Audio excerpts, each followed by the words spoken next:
संविधान रचयिता बाबा साहब अम्बेडकर की जयंती आज नगर घड़ी चौक पर मनाया जा रहा है, जिसमें आम आदमी पार्टी भी शामिल हुई है और ये कह रहे हैं कि किस तरह से संविधान रचयिता बाबा साहब अम्बेडकर ने लोगों को अधिकार देने के लिए आगे है और किस तरह से उन्होंने अपनी बात रखी। आइए हम पूछते हैं आम आदमी पार्टी से।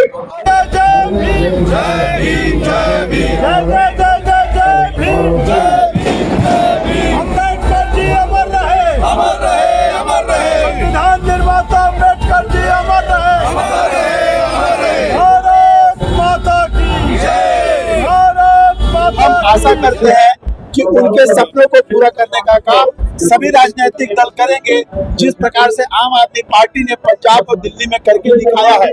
हम बाबा साहब की जयंती पर सबसे नमन करते हैं श्रद्धा के साथ और इस विश्वास के साथ कि आम आदमी पार्टी आगे भी बाबा जी के दिखाए रास्तों पे चलेगी और उनके सपनों को पूरा करने का काम करेगी, ताकि समाज का कोई भी वर्ग पिछड़ा महसूस मत करे, अपने आप को मुख्य धारा से वंचित महसूस ना करे और एक खुली हवा में सांस ले सके, अपने परिवार का, अपने बच्चों का सही तरीके से पालन पोषण कर सके और सबसे बड़ी चीज उनके साथ किसी भी प्रकार का भेदभाव ना हो, यह सुनिश्चित करने का काम सभी राजनीतिक। इस तरीके से अम्बेडकर साहब ने एक सपना देखा था, भारत शिक्षित होगा, लोग शिक्षित होंगे, अमीरी गरीबी का भेदभाव उठेगा। क्या वर्तमान में ऐसी स्थिति है? बिल्कुल नहीं।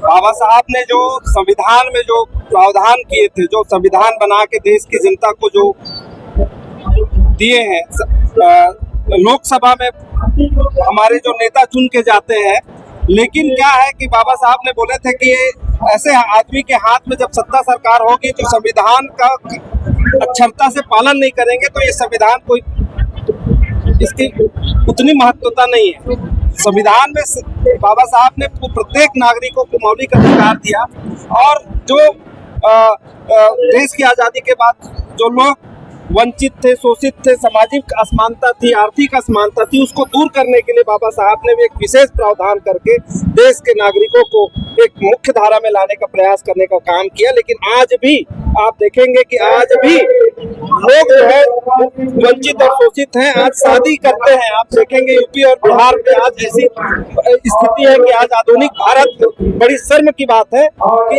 आज भी लोग खुले आजादी के तौर पे नहीं रह सकते, अच्छे से उसको शिक्षा नहीं मिल पा रहा है, उसको रोजगार नहीं मिल पा रहा है और स्वच्छता के रूप में उनको देखा जाए तो अब शादी में भी उसको घोड़े में चलने का अधिकार नहीं है। तो सोचिए कि पूर्व में और क्या स्थिति रही होगी समाज के साथ। तो आज भी हमारे समाज के साथ बहुत ही दयनीय स्थिति है।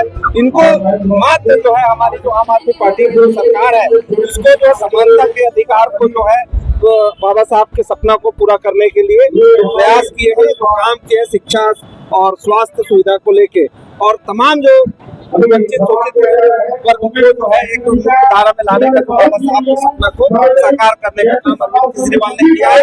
इसको सभी राजनीतिक दल इसको जो है राष्ट्रीयता के तौर पे सभी नागरिकों को। साहब 134 साल पहले एक महापुरुष का जन्म हुआ था जिसकी आज जयंती है, जिन्होंने संविधान लिखा, लेकिन कुछ राजनीतिक पार्टी जो है संविधान न मान के मनुस्मृति लाना चाहते हैं।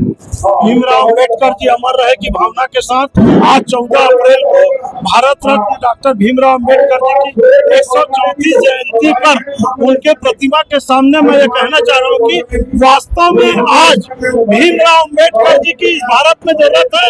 भारत भूमि में संविधान का शपथ लेते हैं कि मैं जाति धर्म संप्रदाय से अलग काम करूंगा, लेकिन खुलेआम जाति धर्म संप्रदाय वर्गवाद से देश को आग में जल रहा है। आज यदि मेरा बंगाल जल रहा है, आज यदि मेरा पश्चिम बंगाल चल रहा है, यदि आज मेरा बांग्लादेश चल रहा है, तो ऐसी स्थिति में मानव सुरक्षा के लिए अम्बेडकर जी का भी जरूरी है रहना, अम्बेडकर का संविधान भी जरूरी है। खुलेआम संविधान का उल्लंघन हो रहा है। पहली बार देश में भारत के सुप्रीम कोर्ट को राज्यपाल और राष्ट्रपति के खिलाफ यदि कमेंट्स करना पड़ रहा है, इसका मतलब कहीं न कहीं गोलमाल है। हम संविधान को मानने वाले हैं। भारत में आम आदमी पार्टी एक ऐसा पार्टी है जो संवैधानिक रूप से लड़कर करके आज ईमानदारी से अरविंद केजरीवाल जी, सत्येंद्र जैन जी, मनीष सिसोदिया जी और हमारे संदीप पाठक जी जनता के बीच में संघर्ष कर रहे हैं। मैं अंबेडकर जी को नमन करते हुए ये सोचता हूँ कि अंबेडकर जी का संविधान ही नहीं, अम्बेडकर पैदा होना चाहिए। ये जितने लोग हम लोग हो गए सबको अम्बेडकर बनना चाहिए और देश को टूटने से बचाना चाहिए, बदलने से बचाना चाहिए। जाति वर्ग समुदाय से अलग मन के एक समान मानव सेवा करना चाहिए और खास करके शिक्षा, स्वास्थ्य, आवास के लिए अंबेडकर जी की नीति को, सिद्धांत को हम सब लागू करेंगे। ये शपथ लेकर आम आदमी पार्टी कार्यालय से हम लोग जुलूस के रूप में यहाँ पहुंचे।